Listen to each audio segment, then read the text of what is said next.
ভাবুন, মাত্র ৩১৩ জন মানুষ, আর সামনে দাঁড়িয়ে আছে প্রায় ১,০০০ সৈন্যের শক্তিশালী বাহিনী। সময়টা ৬২৪ খ্রিস্টাব্দ। স্থান বদর। ইতিহাসের সেই যুদ্ধ, ব্যাটল অফ বদর। একদিকে অভিজ্ঞ সজ্জিত কুরাইশ বাহিনী, অন্যদিকে অল্প সংখ্যক সীমিত অস্ত্রধারী মুসলিমরা। এই ছোট দলটির নেতৃত্বে ছিলেন মুহাম্মদ সাল্লাল্লাহু আলাইহি ওয়াসাল্লাম। যুদ্ধের আগের রাত, মরুভূমির নীরবতা, চারদিকে টান টান উত্তেজনা। নবীজি একা দাঁড়িয়ে দোয়া করছেন।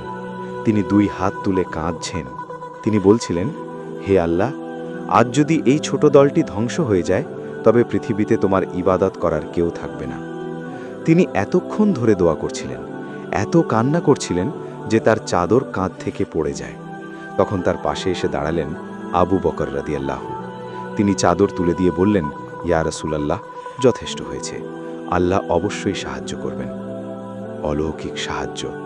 কোরআনে উল্লেখ আছে, আল্লাহ ফেরেশতাদের সাহায্য পাঠিয়েছিলেন। পরদিন সূর্য ওঠার সাথে সাথে যুদ্ধ শুরু হলো। ৩১৩ জন মুসলিম বিশ্বাস আর ঈমানের শক্তিতে ইতিহাস বদলে দিলেন। শক্তিশালী কুরাইশ বাহিনী পরাজিত হলো। এটাই ছিল ইসলামের প্রথম বড় বিজয়। আমাদের কি শেখায়? সংখ্যা নয়, অস্ত্র নয়, সত্যিকারের শক্তি আসে ঈমান থেকে। যখন সবকিছু অসম্ভব মনে হয়, তখনই আল্লাহর সাহায্য সবচেয়ে কাছাকাছি থাকে।